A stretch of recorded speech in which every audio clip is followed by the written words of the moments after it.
Carnoedo de Xavier Seoane. Canto temos gozado naquela cala. Baixábase por costas empinadas e abruptas escaleiras roídas polo mar, onde se descompuñan podres e vellas barcas.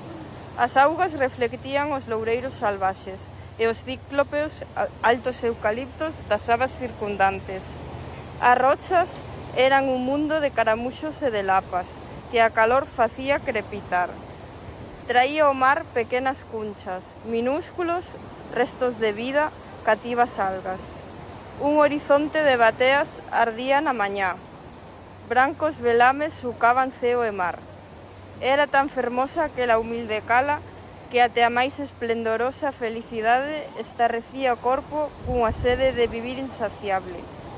Non se aborrecía en tan fermosa patria quen puidese gozar da eternidade, menos aínda quen, consciente da súa mortalidade, soubese que a ledicia e a esperanza están unidas sempre de modo inexorable á fráxil permanencia dun tempo e dun lugar.